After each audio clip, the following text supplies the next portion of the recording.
안녕하십니까. 2021년 하반기 온라인 도시재생대학 기초과정에 오신 여러분 환영합니다. 저는 제주특별자치도 도시재생지원센터 전략기획팀 고희관 연구원입니다. 반갑습니다.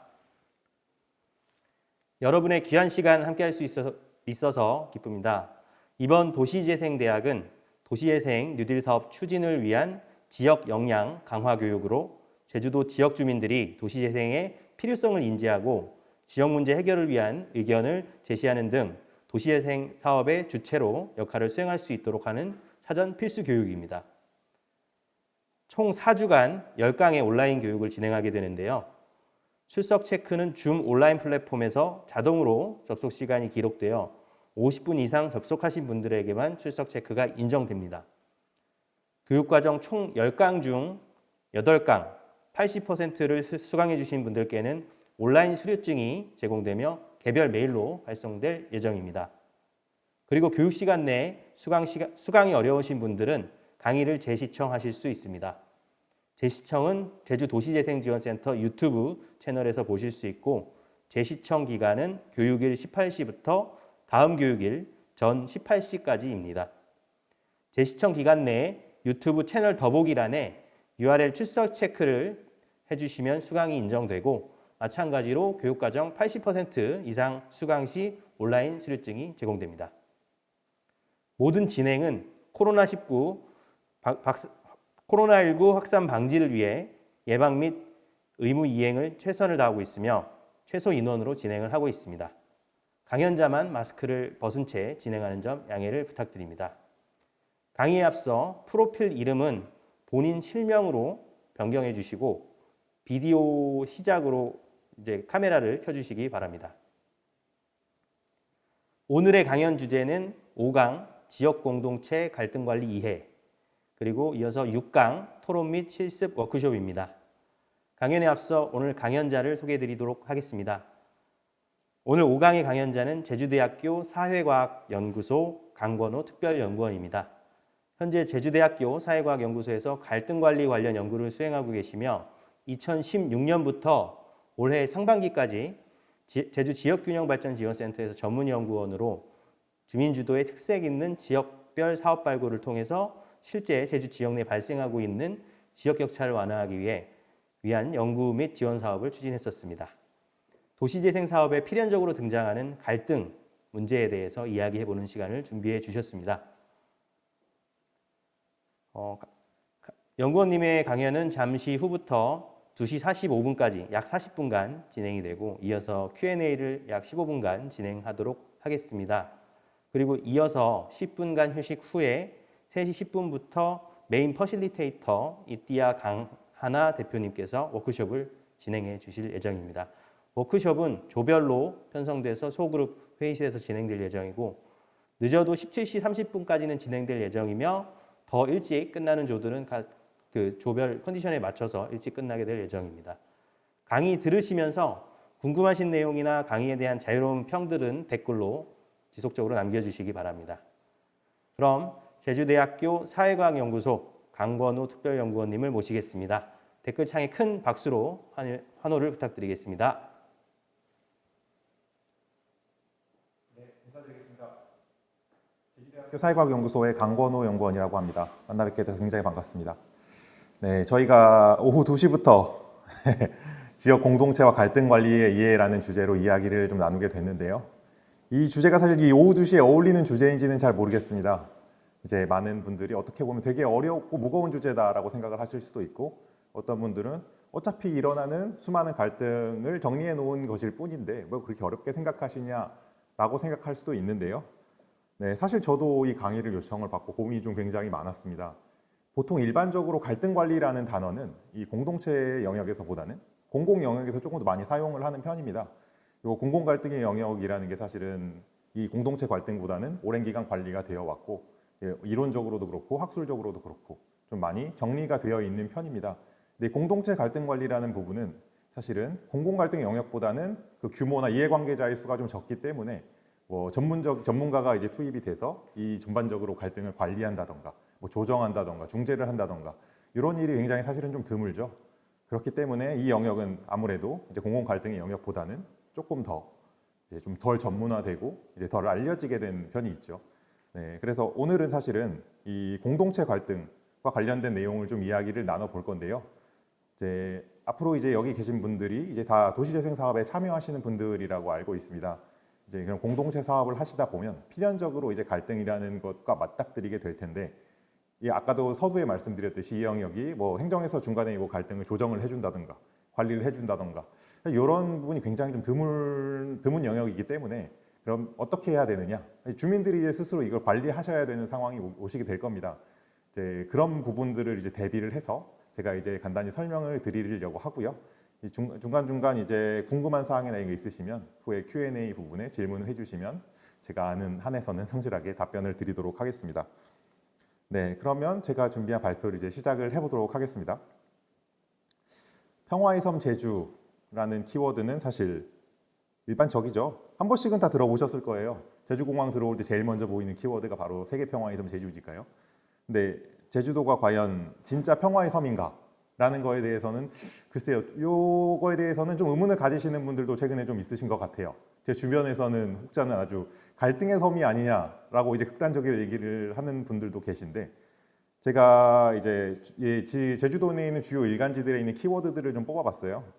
대부분 다 이제 갈등 키워드들이 지금 나와 있죠. 뭐 국책 사업과 관련된 갈등도 있을 것이고, 뭐 이제 도내에서 추진되는 갈등, 이제 아니면 아까 처음에 말씀드렸던 공동체 내에서 발생하는 소규모 갈등들도 있을 겁니다. 이 수많은 갈등들이 되게 쉽게 찾아볼 수 있어요. 2000년대 초반에 세계 평화의 섬 제주라는 것을 표방하고 나서 오히려 2000년대, 2010년대 중반을 넘어가면서 이제 급격히 갈등과 관련된 키워드들이 증가를 하기 시작했습니다. 뭐 그 이면에는 뭐 해군기지 사업도 있었고, 지금 제2공항도 있고, 뭐 비자림로라든지 이런 다양한 사업들이 있는데, 제가 혹시나 싶어서 오늘 어제 이 며칠 사이에도 또 올라온 기사가 있나 살펴봤는데, 아니나 다를까 뭐 카로텔 매각 반대 시위, 뭐 신세계 제주 아울렛 갈등, 뭐 도평동 폐유리 처리 시설 반대, 화북항 공유 수면 매립 관련 갈등, 뭐 이웃 간 층간 소음 발생, 뭐 이런 관련된 기사들이 지금 우후죽순처럼 며칠 사이에도 올라오고 있더라고요. 이런 기사들이 지금 본물처럼 계속 쏟아져 나오고 있는 실정인데, 이처럼 우리 주변에서 생각보다 흔하게 갈등이라는 게 발생을 하고 있습니다.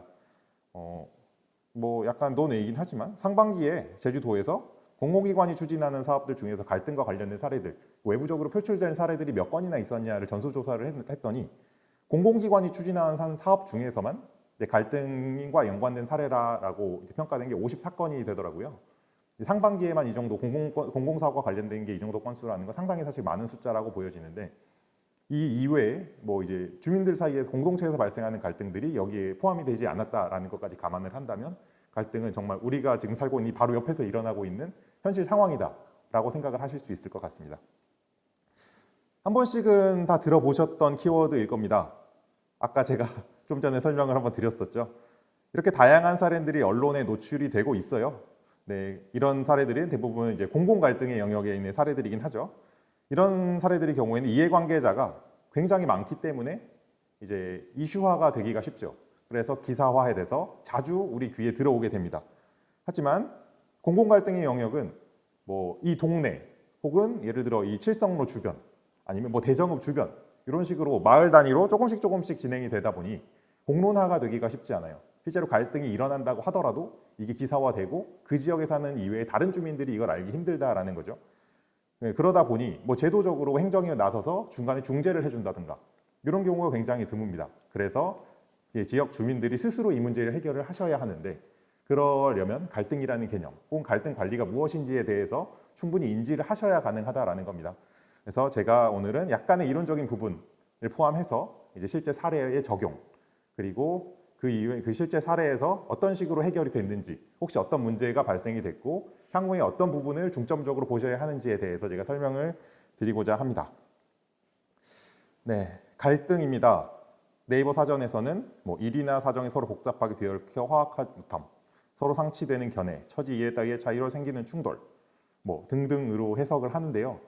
갈등과 관련된 강의를 한 번이라도 들어본 적이 있으시다면 아주 쉽게 찾아보실 수 있는 단어였을 거예요. 이 화면을 굉장히 많이 저도 예전에 강의를 들으면서 봤던 기억이 있는데, 갈등이라는 게 즉 여기 나와 있는 키워드들을 좀 분석을 해보면 화합하지 못함, 뭐 상치되는 견해, 충돌, 다른 방향, 이런 식으로 두 개의 개념이 서로 부딪히는 형태의 의미를 가진 단어입니다. 상황이 뭐 어렵게 얽혀 있어서 풀어내기 복잡한 상황이나 두 개의 힘이 다른 상황으로 다른 방향에서 부딪히고 있는 상태를 갈등이라고 하는데, 여기서 알 수 있는 거는 갈등은 혼자서는 불가능한 단어라는 겁니다. 굉장히 사회적인 단어라는 거죠. 개인적으로는 성립할 수 없고 최소 둘 이상의 사람 혹은 둘 이상의 조직이 모여야 성립이 될 수 있는 단어라는 겁니다. 그래서 갈등이라는 거는 굉장히 사회적인 단어다라고 알고 계시면 될 것 같고요. 그러면 공동체 갈등이 도대체 왜 일어나는 걸까요? 뭐 다양하죠. 원인들이 너무 다양한데 여기 보면 보통 이론적으로 정리되어 있는 부분들이 있어요. 뭐 공감대 형성의 부족이라던가, 뭐 가치관이나 신념의 차이, 뭐 타협과 합의 형성 문화 부재, 자원 권한에 대한 경쟁, 목표의 불일치, 이해관계자의 다양화, 뭐 이런 어떻게 보면 뻔한 이유죠.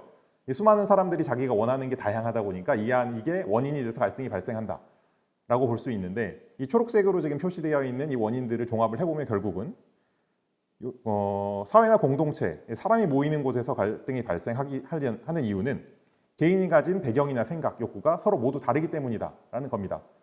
그렇다면 그동안 모두가 같은 생각을 가지고 있는 사회가 존재할까요? 당연히 불가능하겠죠.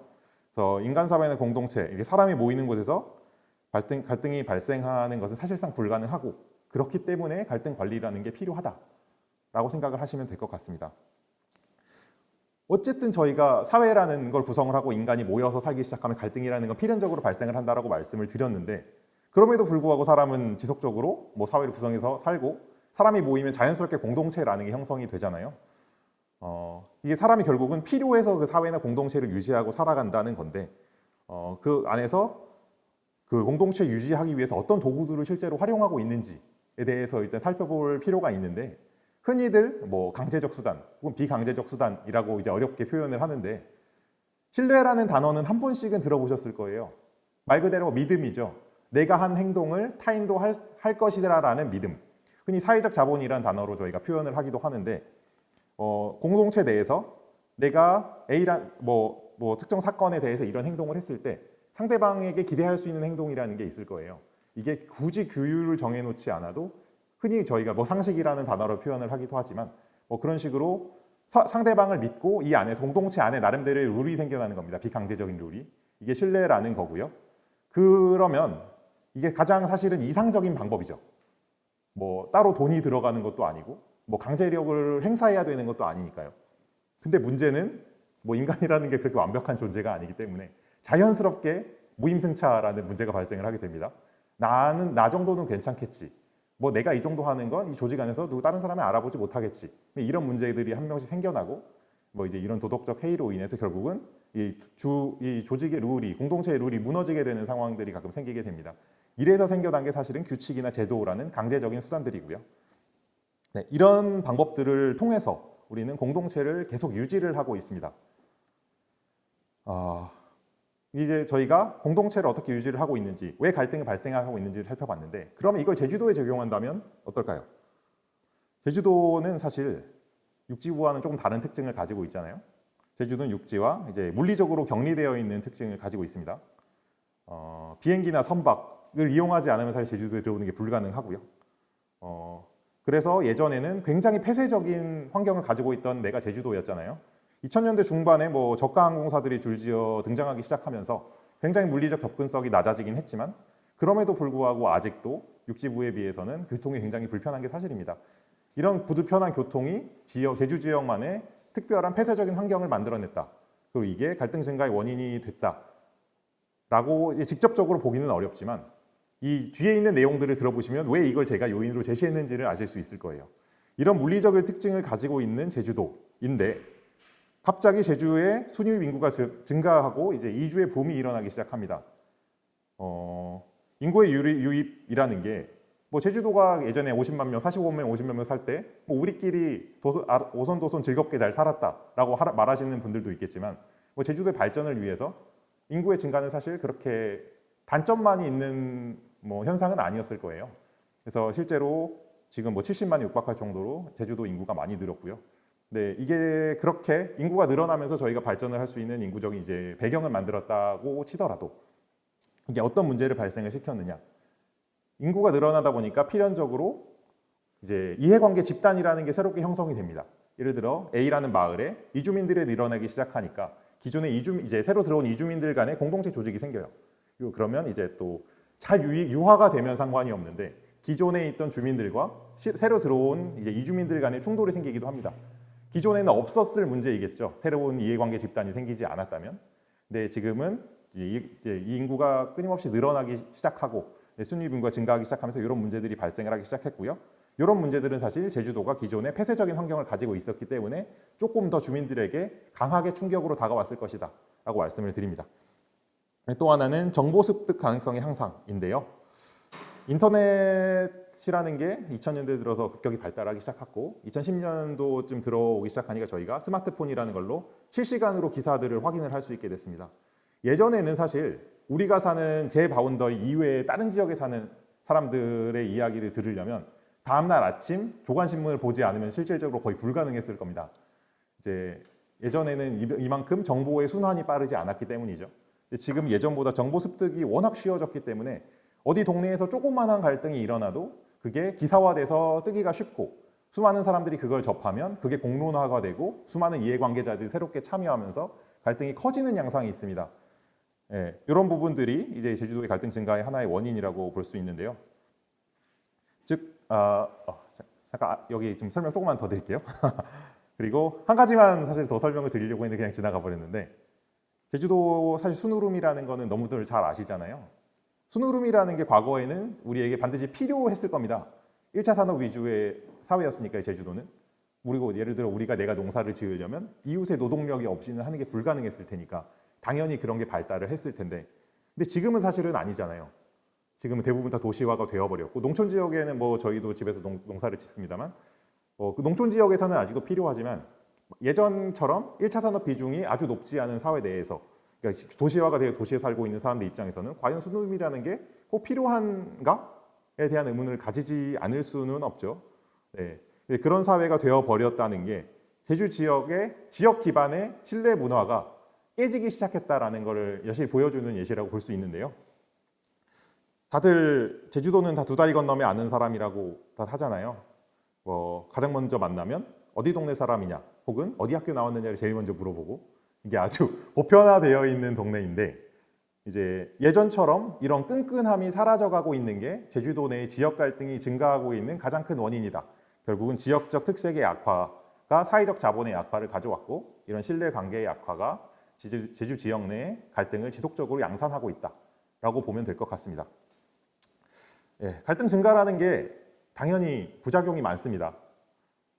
여기 지금 제가 제시한 게 지역 공동체 붕괴, 정책의 효율성 감소, 사회적 비용 증가 이렇게 말씀을 드렸는데 사실 이 이외에도 너무나도 많죠. 이 정도로 정리해서 그냥 말씀을 드리자면 공동체 내에서 갈등이 발생을 하면 자연스럽게 개인과 개인 간의 충돌이 일어나고 그 사이에 사이가 좋기는 힘들겠죠. 그렇게 되면 이게 장기화되면서 이제 관계가 무너지고 이제 그 관계가 무너지기 시작하면 공동체가 붕괴가 되는 현상들이 생기게 됩니다. 이게 갈등 증가에 따른 가장 큰 부작용 중 하나라고 볼 수가 있고요. 사실 행정이나 이제 지원을 하는 이 기관들 입장에서는 정책의 효율성이 감소한다는 게 가장 큰 이제 부작용일 텐데요. 정책이라는 거를 추진을 하면 세금을 들여서 정책이라는 걸 추진을 하겠죠. A라는 동네를 위해서 이 정책을 추진을 하는데 옆 동네 B라는 동네에서 반대를 한다. 그러면 당연히 기간이 연장이 될 겁니다. 예를 들어서 비자림로 지금 확포장 공사와 관련된 사업을 하고 있는데 이게 한 3년째 지금 제자리 걸음이에요. 한 3년째 시행했다가 중지했다가 한 3-4번을 반복을 하고 있는데 성산읍 주민들 입장에서는 당연히 다수의 사람들이 하고 싶겠죠. 근데 환경단체 입장에서는 당연히 하면 안 되는 일인 거고 이렇게 정책의 효율성이 지역 내 이제 제주도민들끼리 방향성이 맞지 않다 보니까 지속적으로 정책의 효율성이 감소를 하게 된다는 겁니다. 그리고 이거에 따라서 필연적으로 사회적 비용이라는 게 증가를 하게 되는데 사업 추진 과정에서 이제 목적 달성을 위한 시간이나 비용이 증가한다라는 의미입니다. 근데 결국은 이런 갈등이 지역 발전에 부정적인 영향을 미친다라고 할 수 있는데 갈등은 반드시 부정적이냐라는 물음에 대해서는 사실 잘 모르겠다라는 답변을 드려야 될 것 같은데요. 갈등 분명히 좋은 점이 있습니다. 이제 수많은 학자들이 과거부터 이제 연구해 오면서 정리해 놓은 부분들이 있어요. 예전에는 이제 사실 공공 갈등에 대한 영역이 이론적으로 정립이 되기 시작한 건 불과 40-50년 정도도 되지 않아요. 역사가 짧은 영역인데 그 초창기만 해도 뭐 갈등은 굉장히 부정적이다 라고 이제 부정적인 이제 기능에 대해서 많이 인식을 했죠. 저희가 지금 딱 단편적으로만 생각해도 갈등은 나쁜 거니까요. 조직을 붕괴시키는 요소니까. 근데 어느 순간부터 갈등이 지금 저희가 하는 것처럼 갈등이 과연 진짜로 나쁘기만 한 것인가에 대한 이제 의문들이 생기기 시작합니다. 그러다 보니까 갈등이 긍정적인 요소들이 있네 라는 걸 발견을 하게 됐는데 어떤 게 있느냐를 살펴보면 사회 발전을 위한 이제 원동력이 되기도 한다라는 겁니다. 갈등이라는 게 일종의 예를 들어 A라는 거를 내가 획득을 하기 위해서는 이제 서로 경쟁이라는 걸 하게 될 텐데 그 사이에서 자연스럽게 갈등이라는 게 생기게 됩니다. 경쟁의 부산물로서 갈등이 생기는 거죠. 이런 식으로 갈등이 거꾸로 경쟁을 부추기고 이제 그 안에서 사회 발전의 원동력으로 작용을 하기도 한다라는 겁니다. 사회 부조리 도출을 위한 도구는 무엇이냐? 아까 제가 서두에 말씀을 드렸는데 이전에는 예전처럼 이제 정보 획득이 어렵지 않은 시대가 오다 보니 사회적으로 문제가 되는 것들이 도출이 된다라고 하면 누구나 다 참여해서 공론화를 시켜버리잖아요. 그 안에서 갈등이 자연스럽게 생겨나고 하는 건데 그러다 보면 사람들이 그 갈등을 해소하거나 이 갈등의 이제 원인이 되는 문제를 파악하기 위해서 정보들을 캐기 시작합니다. 그러다 보면 감춰져 있던 정보들이 드러나기 시작하겠죠. 그러다 보면 이제 주민들도 객관적인 판단을 할 수가 있게 될 것이고 그리고 이 안에서 이제 시민 참여가 자연스럽게 확산이 될 수 있다라는 긍정적인 효과라도 있다는 겁니다. 이것이 바로 사실은 갈등 관리가 필요한 결정적인 이유라고 할 수 있습니다. 갈등 관리라는 거는 학자들마다 사람들마다 얘기를 다르게 하겠지만 공동체에 소속된 구성원 사이에 평화로운 공존을 모색하는 과정이라고 이제 얘기를 할 수가 있는데 갈등 자체는 사실은 나쁜 개념이라기보다는 우리가 나쁘다는 프레임을 씌운 개념입니다. 가치 중립적인 개념인데 아까도 보셨듯이 갈등이 긍정적으로 작용하기도 하고 부정적으로 작용하기도 한다. 그렇다면 갈등 관리는 무엇이냐? 부정적으로 사용할 수 있는 걸 최대한 긍정적으로 하도록 관리하는 것이 갈등 관리다라고 생각을 하시면 될 것 같습니다. 우리에게 결국은 필요한 건 갈등 자체를 부정한다는 게 아니라 어떻게 갈등을 관리하고 긍정적으로 활용할 수 있을까라는 거라고 생각을 하시면 될 것 같은데요. 결국 갈등이 없는 사회는 없잖아요. 저희가 이제 갈등이 없어지는 사회는 없고 효과적으로 관리하고 이제 그 갈등을 건강한 사회의 동력으로 활용할 수 있는 사회가 있을 뿐이다라고 말씀을 드리고 싶습니다. 네, 사실 여기서부터는 약간 이론적인 부분이 될 수도 있는데요. 사실 이 갈등이라는 거에 대해서 얘기를 나누는 과정에 있어서 이제 향후에 뒷부분에 설명을 드리겠지만 이제 공동체 내에서 갈등은 이제 주민분들이 직접 이제 이거를 컨트롤하고 조정을 하셔야 되는 역할들을 수행하셔야 할 겁니다. 그러다 보면 이제 갈등이라는 게 사실 유형이나 방법, 시기, 진행 과정 등에 따라서 좀 접근할 수 있는 방법이 조금씩 다르게 나타나요. 그러다 보니까 제가 좀 딱딱하지만 졸릴 시간이라는 것도 제가 알고 있지만 이제 간단하게만 설명을 드리고 지나가도록 하겠습니다. 네, 흔히들 이제 갈등의 유형을 이제 5가지 정도로 구분을 하는데 사실관계 갈등부터 살펴보면요. 사실관계 갈등은 말이 어렵지만 사실은 오해입니다. 서로 이제 상대방의 언행 그리고 어떤 집단의 자료 이런 거에 대해서 해석을 하는 과정에서 서로 오해로 인해 발생하는 갈등인데요. 객관적인 정보나 평가의 부재 또는 입장의 차이 등으로 인해 발생하는 가장 기본적인 갈등이라고 생각을 하시면 되겠고요. 이해관계 갈등은 우리가 가장 사실은 빈번하게 이제 보는 이제 예를 들어 재화나 권력을 추구하는 과정에서 발생하는 이해관계에 따라서 발생하는 갈등들입니다. 금전적인 이익이나 손실과 관련해서 발생하는 게 가장 대표적인 사례라고 볼 수 있고요. 관계상의 갈등은 사실 사실관계 갈등이나 이해관계 갈등이 약간 발전된 케이스인데 사실관계 갈등이나 이해관계 갈등이 이제 진행이 되다 보면 그 조직 공동체 안에 소속인 구성원들 사이의 갈등, 이제 관계 사이의 갈등이 발생하기 시작합니다. 이런 거를 이제 관계상의 갈등이라고 부르는데 보통 일반적으로 아까 말씀드렸듯이 사실관계 갈등이나 이해관계 갈등과 연계되어 나타나는 경우가 많고요. 구조적 갈등은 이제 제도나 풍습, 관행 등 구조적 문제로 인해 발생하는 갈등인데 제주도에서 대표적으로 발생하는 이제 구조적 갈등이 이제 이주민과 기존 선주민들 간의 이제 갈등을 보실 수 있을 거고요. 또 가치 갈등이라는 건 서로 가치관의 차이에서 비롯된 갈등인데 사실 제주도에 이게 굉장히 많긴 많아요.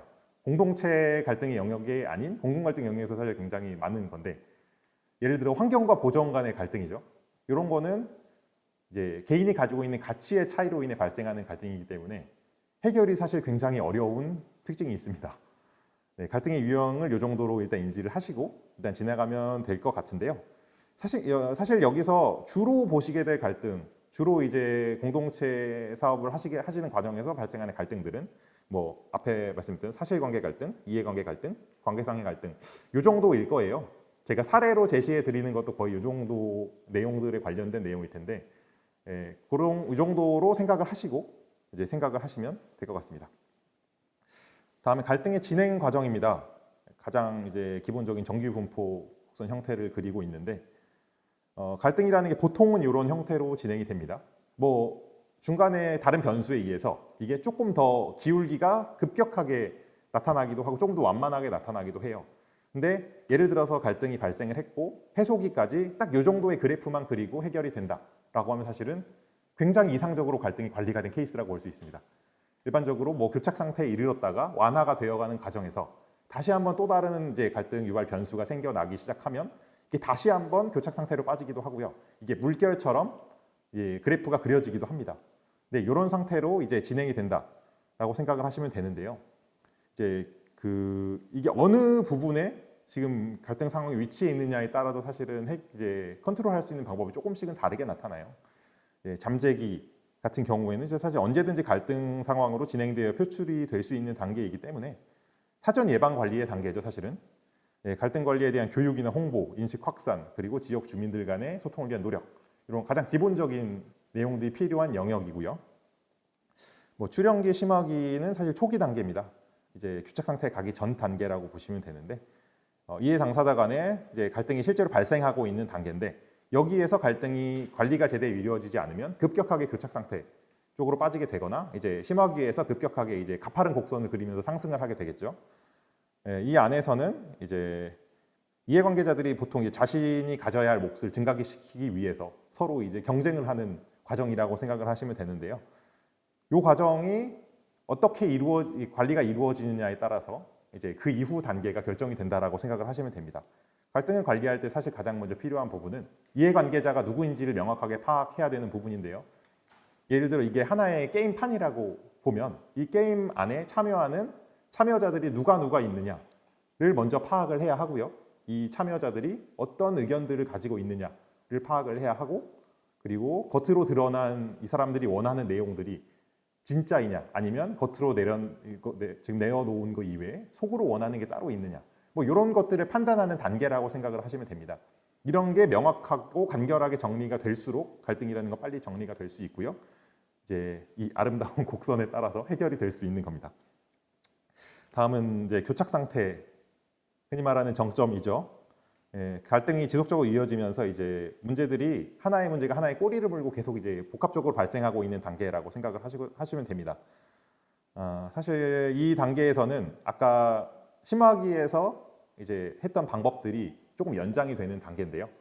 실제로 뭐 협상을 진행한다면 협상안을 만든다거나 이제 이해관계자 간의 내용을 명확하게 정리를 한다거나 뭐 객관적인 사실을 정리해서 합리적인 의사결정을 도모할 수 있도록 이제 정리하는 단계라고 생각을 하시면 됩니다.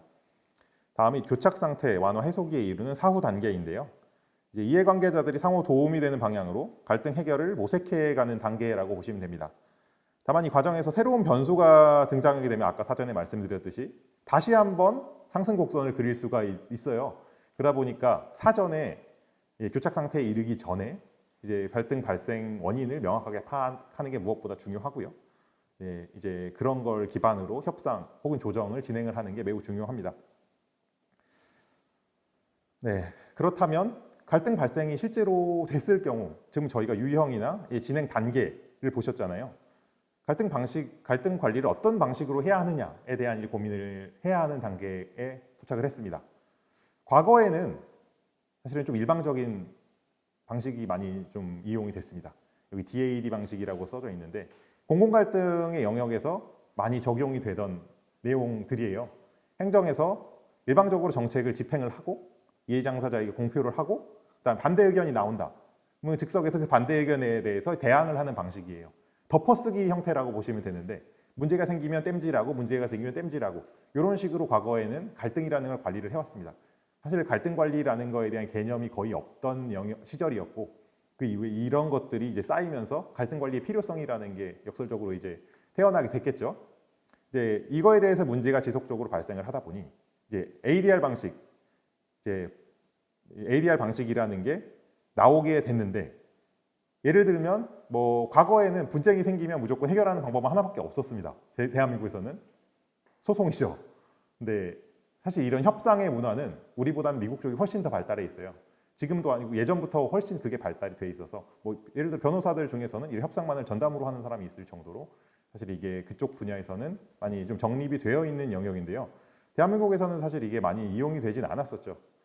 예, 이제 최근에 이제 대한민국에서 많이 이용이 되고 있는 제도인데, 대안적 분쟁 해결 방식이라는 제도입니다. 네, 보통은 조정, 중재, 협상이라는 세 개의 수단으로 이제 분쟁 해결이라는 거를 관리를 하고요. 그 과정에서 이제 그 실제로 발생하고 있는 갈등들을 어떤 방법을 택했을 때 가장 효과적으로 할 수 있을 것이냐를 선택을 하게 되는 겁니다. 조정부터 하나씩 설명을 드릴게요.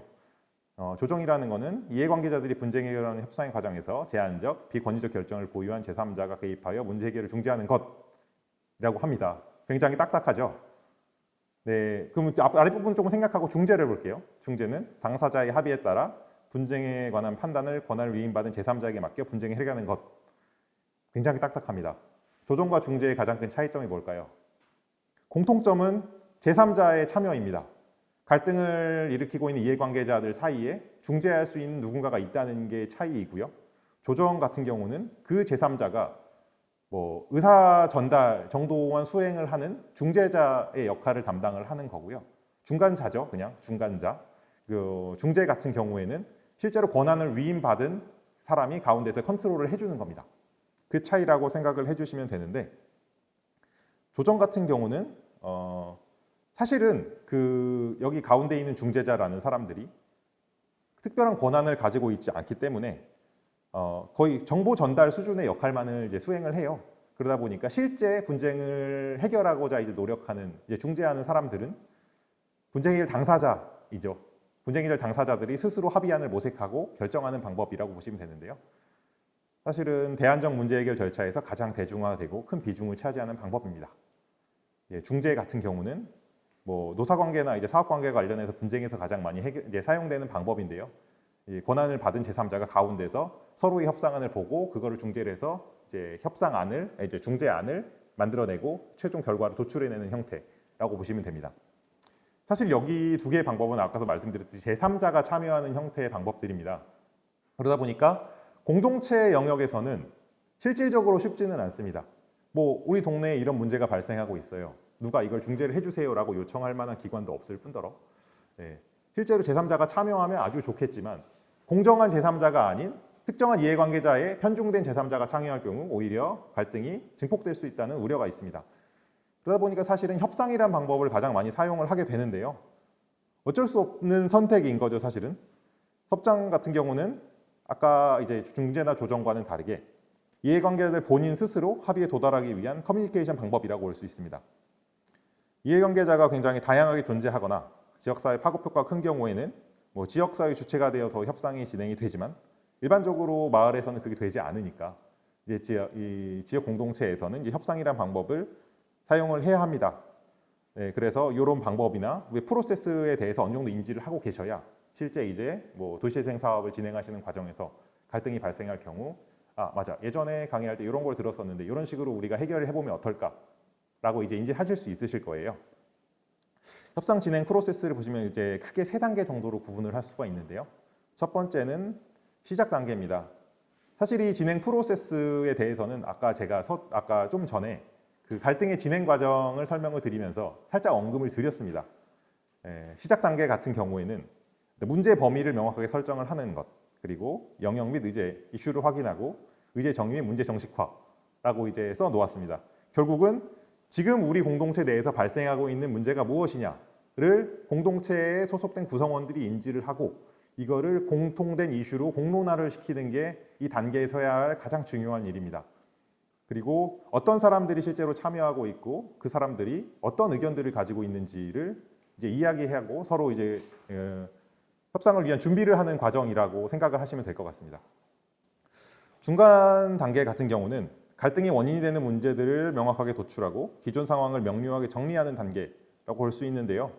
기존에 이제 수많은 이해관계자들이 가지고 있는 변수들을 정리를 하고 그 안에서 이제 변수들을 조금씩 줄여가는 과정이라고 생각을 하시면 됩니다.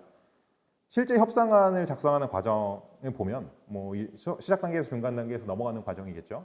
이 과정에서 보면 그 내용이 사실 처음엔 굉장히 광범위하게 작성돼요. 그 이해관계자들을 최대한 다양하게 최대한 많이 파악하고 그 이해관계자들이 가진 의견들을 모두 다 종합하려고 노력을 하기 때문에 처음에는 굉장히 복잡하게 적용이 되는 경우들이 있는데 이 이후에 중간 단계에서 종료 단계까지 가는 과정에 그거를 계속 하나씩 소거를 해가면서 줄여가는 과정이다. 그게 갈등 관리의 과정이다라고 인지를 하시면 될 것 같습니다. 세 번째 단계가 이제 최종 협상을 진행하는 단계인데요.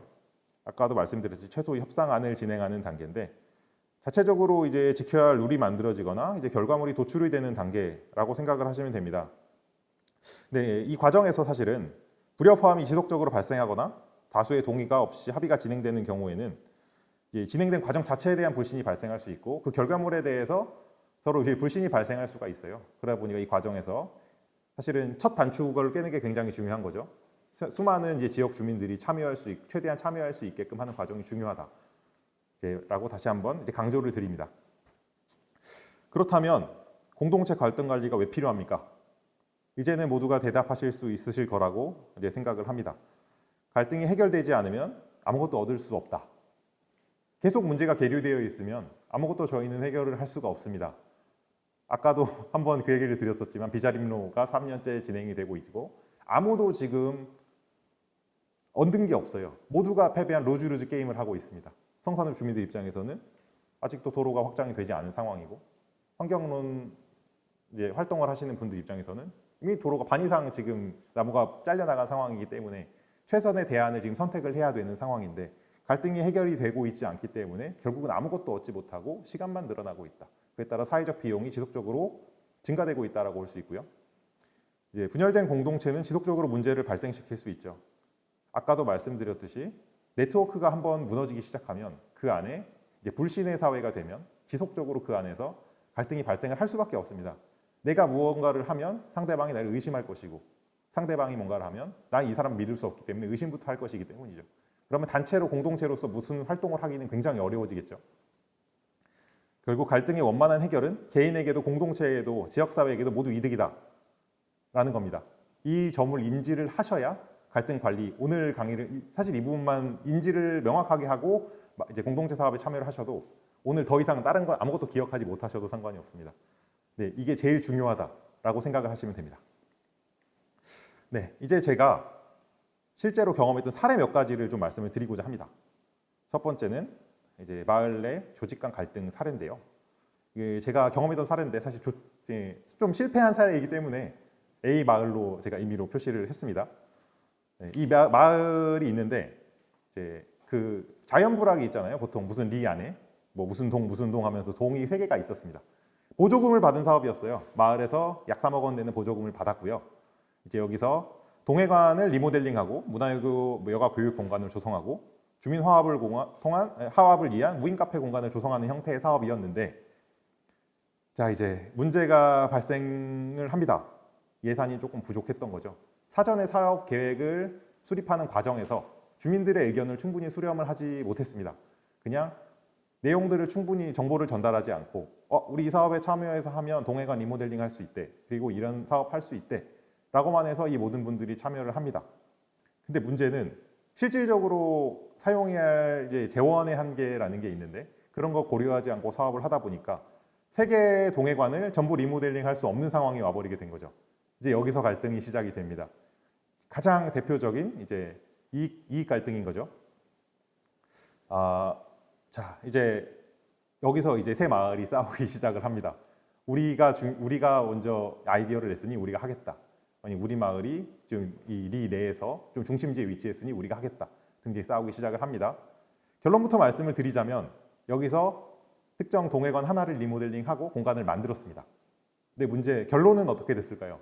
결론은 이 사업은 사실상 실패와 다름없는 결과를 도출을 했습니다. 이유는 자 이미 가동, 나동, 다동 이 세 개 마을 간의 신뢰관계는 이미 무너졌습니다. 예를 들어 마을에 리모델링을 했는데 이 사업의 처음에 목표 자체는 지역 주민들의 화합 그리고 지역 주민들을 대상으로 문화여가 교육을 제공하는 것이었는데 이제 거기 리모델링을 했지만 다동 입장에서는 이제 관계가 이제 틀어져 버렸기 때문에 참여를 하지 않게 돼버린 거죠. 그러다 보니까 자연스럽게 카페 공간도 이용이 되지 않게 돼버린 거고 이게 잘 됐으면 지역 내에 이제 다수의 사람들이 참여해서 문화여가 교육을 받을 수 있었겠지만 다수가 참여하지 않았기 때문에 충분한 수익성이 확보되지 못했고 결국은 어느 누구도 이 교육을 받지 못하는 상황에 이르렀습니다. 가장 대표적으로 이익관계 갈등이 발생을 해서 제대로 관리를 못하고 이제 사업이 실패한 케이스인데요. 이제 보통은 이런 공동체 사업을 하기 시작하면 사전에 계획을 하는 게 굉장히 중요하다라는 말을 많이 들어보셨을 텐데 그 결과가 이렇게 나타날 수도 있다라고 이제 이 사례를 인지하시면 될 것 같습니다. 향후에 제가 사례 몇 개를 이제 말씀을 드리고 요거에 따라서 이제 어떻게 해야 되는지 시사점을 말씀을 한 번에 모아서 드리게요. 두 번째는 이제 또 다른 마을입니다. 비마을 갈등 사례인데요. 비마을에서 여기도 보조금을 받았습니다. 꽤 많은 보조금을 받았죠. 그래서 지역 주민들이 이제 여럿이 포함이 된 이제 많은 주민들이 이 사업에 참여를 합니다. 다수의 주민들이 참여를 해서 이 사업을 하려고 했는데 최초에 이 사업을 이제 총대를 메고 진행한 분이 계셨어요. 이제 마을 이장님이 좀 진행을 하셨었는데 실제로 이 마을 이장님의 생각은 본인의 마을에 이 사업이 진짜 필요하다라기보다는 자기 임기 내에 무언가를 하고 싶으셨던 것 같아요. 그래서 이 사업을 받아가지고 본인이 이제 지역 주민 몇몇에게만 이 사업을 너네가 운영을 해라라고 이제 일종의 이제 전대처럼 이제 운영권을 줍니다. 이제 문제는 여기서 발생을 하죠. 우리 마을이 받은 사업인데 왜 특정 지역 주민들에게만 이 사업을 주느냐라는 갈등이 발생을 하기 시작합니다. 이제 여기도 이제 그 공간이 무슨 카페 같은 것도 있고 판매장을 하는 공간이었거든요. 여기도 이제 이익관계 갈등이 발생을 하기 시작한 거죠. 이제 이런 문제들이 발생을 하기 시작하니까 이제 추진 주체가 분열이 되기 시작합니다. 이제 기존에 이제 마을에 사시던 분도 있고 이제 외지에서 들어오신 분들도 계셨는데 마을에서 이런 이제 안 좋은 의견들이 피력하기 시작하니 우리가 이제 이 사업을 정리하고 마을 다수에 참여하는 사람들이 하는 사업으로 해보자. 근데 사실 약간의 소득을 바라고 이 사업에 들어오신 다른 분들은 당연히 거절을 하겠죠. 나는 이러려고 이 사업을 했는데 너가 뭐라고 이제 와서 이걸 이렇게 하느냐 라는 이제 문제들이 발생을 하기 시작한 거죠. 이제 추진 주체가 분열이 되기 시작하고 뭐 언론을 통해서도 몇 번 기사가 나간 적이 있었는데 여기 같은 경우는 결론적으로 아주 실패를 했습니다. 보조금 전액 반납 이제 결정이 내려졌고요. 전형적인 실패를 한 케이스라고 볼 수 있습니다. 제가 너무 안 좋은 케이스만 말씀을 드려서 좋게 결론을 난 케이스도 하나 소개를 해드리려고 하는데 여기는 협동조합 케이스입니다. 이제 어떻게 보면 이제 여기 참여하고 강의를 들으시는 대부분의 분들이 이제 조합을 결성하고 운영을 하실 만한 분들이 계실 거예요. 그러니까 이런 사례들이 가장 유용하게 사용이 될 수도 있는데요. 여기 조합 같은 경우는 지역 농산물 가공 상품을 개발하는 이제 사업을 하는 조합이었습니다. 지역에 있는 생산되는 농산품들을 매입해서 이제 가공하고 판매하는 전형적인 6차 사업을 하는 조합이었죠. 근데 이제 원래는 조합을 시작을 할 때 다수의 이제 조합원들이 참여해서 사업을 하기 시작을 했는데 조합장과 조합원들 간의 관계가 틀어지기 시작을 합니다. 그래서 이제 다수의 조합원들이 우리가 원하는 방향은 당신이 원하는 방향이 아니다라고 해서 우리가 원하는 방향으로 가겠다라고 해서 이제 조합장과 다른 조합원들 간에 이제 다툼이 시작이 된 거죠. 그래서 조합원들은 조합장이 개인의 이득을 위해서 이 자기가 가지고 있는 권한을 내려놓지 않는다라고 생각을 했습니다. 그래서 조합장과 이제 여러 번 이제 협상을 진행을 했는데 그 과정에서도 우리가 마을의 소득을 창출하기 위해서 이런 사업을 진행을 하고 있는데 너만의 개인의 이득을 위해서 이 사업을 진행을 하는 게 되느냐? 너가 가진 권한을 이제 다른 조합원에게 양도를 해라라고 이제 협상을 진행했지만 계속 불발이 된 거죠. 네, 결론적으로 보면 해결은 됐습니다. 근데 방향이 조금 달랐어요. 조합장 입장에서는 자기도 개인의 이득을 위해서 이걸 하는 건 아니었습니다. 실제로 개인에게 이득이 간 것도 하나도 없었고요. 근데 사실 이 사람의 생각은 뭐였냐면 처음에 자기가 되게 열정적으로 이 사업에 참여를 했고 남들이 참여하지 않을 때도 자기는 참여하면서 열정적으로 이 사업을 끌어왔습니다. 근데 어느 순간 조합원들이 이제 자기가 이제까지 해온 사업을 본인들이 하고 싶은 사업으로 끌고 가기 위해서 자기를 밀어낸다고 생각을 했던 거예요. 전형적인 오해가 발생을 했던 거죠. 사실관계 갈등이요. 그래서 협상 오히려 너의 이제간의 노고는 충분히 인정을 한다. 이제 우리가 지금 생각하는 방향은 당신이 생각하는 이거와 조금 방향성이 다르다. 우리가 조금 방향성을 수정을 해서 우리 모두 원만하게 갈 수 있는 방향으로 진행을 해보자. 라고 해서 결국 원활하게 타협이 됐고요. 이제 지속적으로 이제 조합이 운영이 되게끔 이제 해결이 됐습니다. 이 사례 같은 경우는 전형적인 사실관계 갈등과 이해관계 갈등이 좀 복합된 케이스였고요. 대화를 통해서 오해가 해결이 됐고 지속적인 설득을 통해서 이제 이해관계도 해결이 된 케이스다라고 볼 수가 있습니다. 이 세 개의 사례점을 토대로 이제 몇 가지만 시사점을 제가 제시를 해드릴게요. 사실 아까도 서두에 말씀드렸듯이 이게 공공 갈등의 영역과 공동체 갈등의 영역은 조금 달라요. 이 공공 갈등의 영역은 좀 이론화되어 있는 부분이 많아서 좀 딱딱하게 보일 수 있는데 이 영역에는 그런 부분이 없어서 사실 언뜻 보면 무슨 중고등학교 때 도덕 수업을 듣는 것 같이 뻔한 이야기일 수도 있습니다. 네, 먼저 말씀을 드리자면 이렇게 지금 제가 4개의 대안을 제시를 해드렸지만 실제로 사업을 하시다 보면 하나하나 이 중에 하나라도 적용하기 굉장히 어렵다라는 사실을 깨달으실 거예요. 이 중에 하나라도 적용이 된다면 생각보다 일이 쉽게 해결이 될 수 있음에도 불구하고 그렇지 않은 사례들이 굉장히 많이 봐왔거든요. 그래서 여기서 이거를 들으시는 것도 좋지만 이제 이런 분들을 충분히 숙지하셔서 앞으로 사업을 하시는 과정에 있어서 사실 이런 부분들을 좀 적절히 활용을 하시면 좋겠다라는 말 한번 드리고요. 하나씩 설명을 간단히만 드리겠습니다. 네, 첫 번째는 공론화가 중요하다는 건데요. 충분히 지금 설명을 들으신 분이라면 제가 앞에서 공론화라는 단어를 얼마나 많이 사용을 하셨는지 아실 겁니다. 사실 아까도 말씀드렸지만 사실관계 갈등이나 이런 것들이 공동체 갈등에서는 굉장히 많이 발생을 하고요. 이런 갈등 같은 경우에는 대화만으로 해결이 되는 경우도 굉장히 많습니다. 대화는 이제 본격적인 협상 단계 이전에 반드시 선행이 될 필요가 있는 수단임에도 불구하고 실제로 내가 이 사람과 지속적으로 대화를 일부러 대화를 할 만한 공간을 만들거나 기회를 만들지 않으면 대화라는 게 하기 굉장히 어렵습니다. 그래서 공론화를 시켜라는 건데요. 지역 내에서 누구든지 이거에 대해서 인지를 하고 같이 대화를 나눌 수 있는 분위기를 만들라는 겁니다. 이게 모든 갈등 문제 해결의 가장 첫 단계는 아까도 말씀드렸지만 문제 범위 축소, 그리고 문제가 되는 이슈의 확인 및 정식화인데요. 이를 위해서는 공론화를 통해 문제에 참여하는 공동체 주민들이 전체적인 의견을 도출하는 게 가장 필수적이라고 할 수가 있습니다. 그래서 두 번째는 타협이 최선의 수단이다라는 겁니다. 아까 앞에서 하나 말씀드렸듯이 타협을 하는 것이 지역사회에게도 개인에게도 공동체에게도 이득이다라고 말씀을 드렸습니다. 결국은 갈등 문제가 발생을 하면 해결이 되지 않으면 그 누구도 결과를 얻어낼 수가 없습니다. 협상이 타결되고 상황이 종료돼야만 내가 원하는 것을 얻을 수가 있죠. 그러다 보니 오히려 나에게는 최선의 대안이 남에게는 최악의 대안이 될 수도 있잖아요. 그렇기 때문에 최선보다는 차선 혹은 차악의 대안이 이제 개인이나 공동체 구성원 모두에게 최고의 결론이 될 수도 있다라는 겁니다.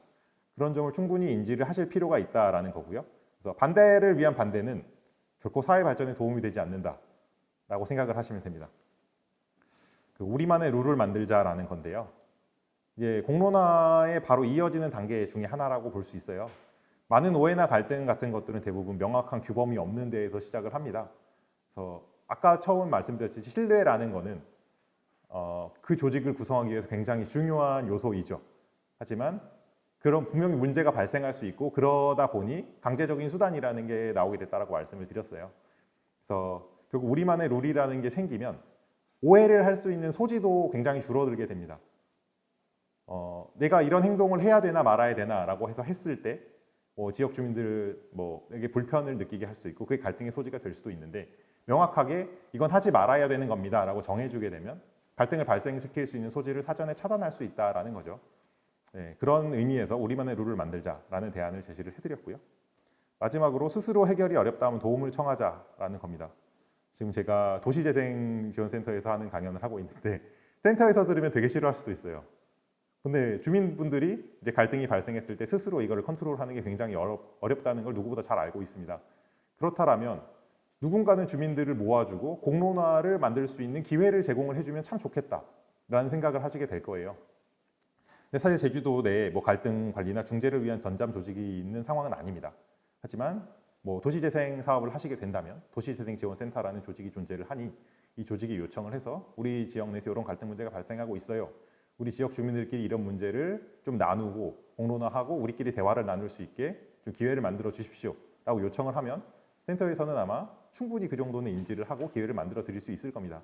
그러니까 갈등 문제가 발생을 했을 때 회피하거나 너무 그거를 방치하려고 하기보다는 주변에 가까운 데 있는 이런 센터들이나 이제 중간 지원 조치도 이용을 해서 도움을 청하게 되면 충분히 슬기롭게 문제들을 해결해 나가실 수 있을 거라는 겁니다. 네, 결국 평화로운 공동체를 위해서는 무엇이 필요하냐? 이제 마지막인데요. 갈등 해결의 원칙을 보통 4가지를 제시를 합니다. 사람과 문제를 분리하라. 겉으로 보이는 것이 아니라 실제로 원하는 것을 파악하라. 상생적이고 호혜적인 대안을 도출하라.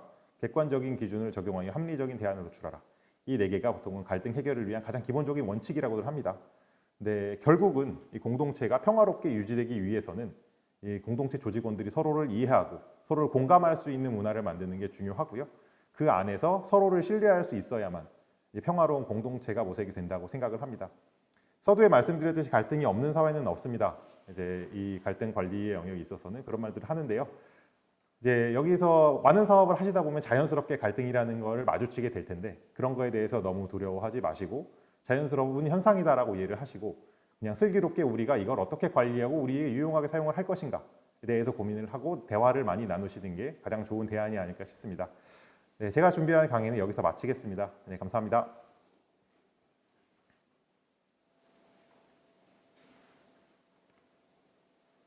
네, 좋은 강연 감사합니다. 오늘은 댓글창에 아무도 댓글을 달아주지는 않으셨습니다. 네, 강의가 너무 정리가 잘 되고 깔끔해서 그런지 질문은 따로 없으셨고요.